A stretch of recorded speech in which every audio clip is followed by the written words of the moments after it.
Now, the second game, Ross, we want to look at is Richmond and the Sydney Swans. I'm not sure we would have been that excited 2 weeks ago about it, but the way the Swans are playing, it's going to be a great game. And we touched on their scoring earlier on, and the way they're scoring interests you. Yeah, and I touched on it, but really they're gone from 8th to 1st, from back pocket to the goals, from defensive mid, which is the half-back line, almost worse than the comp, to really top 6, and then the attacking midfield. And this is what's sustainable. Teams can get after you there, but if you're going from 16th to 1st centre forward, you're elite. And that's what Geelong were last year. There's been that much noise about them. I had to get on and watch the replays. And they're kids. People, Warner, Campbell, I'm thinking, where are they been? They come out the Swans Academy, but they are, and they've designed the game plan around their run and skill. Yeah. They are quite special to watch at the minute. Now, Caro's Tigers, I love them because there's no picking and choosing. Their hunting of other teams is as good as any team. It just doesn't stop, Ross. Hawthorn, obviously they tried to move the ball, but I'm seeing players like Caddy. I don't know if he was like this at his first club. Marlon Pickett, I'd love to know what his vision was like when he first got to Richmond. It wouldn't have been like this, and it's one in, all in with this. Well, it becomes self-perpetuating. Yeah. You get rewarded. Yeah. We win flags, keep doing it. And they're young and they're hungry, and they'll see the Swans as a challenge. Oh, you want to flick it around, you want to play an outside game?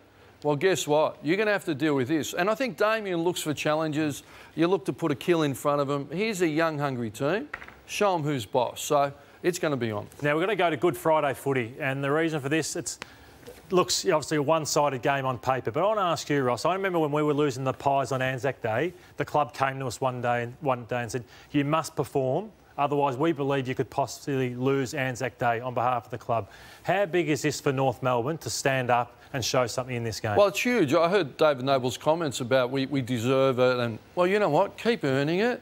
But he's got to find, they're a young group, they're rebuilding, let's acknowledge it, but they must bring effort that respects the day and the occasion. That's all you ask for. If you don't bring the effort and the extreme effort, show respect to the day, well, you deserve to lose it. So I think that's what I would be saying. Don't worry about win-loss. But we're going to measure you on the effort. I agree with you, Ross, and David Noble did as well. Here's him speaking about it today, and he seemed like a man on a mission. Yeah, I don't understand them because the club fought really hard to get that. It's now not a standalone game, as it was when it was initially established. There's lots of other marquee games around that. If that's the case, then all marquee games should be opened up. Anzac Day, Good Friday, Dreamtime. So I think if you're going to just single out us, I think that's unfair. And I've heard some of the reports in the media. We cherish this game, we respect this game, and we'll fight to keep this game. Yep, so they don't want to lose that, so they must perform. So, well, talk's cheap. It is. You've got to get it done. So just your tips, Collingwood v Brisbane? Collingwood. Collingwood for me as well. Tigers, Swans? Tigers. And how much would the Dogs win by? 70? Yeah, 70 plus for me too.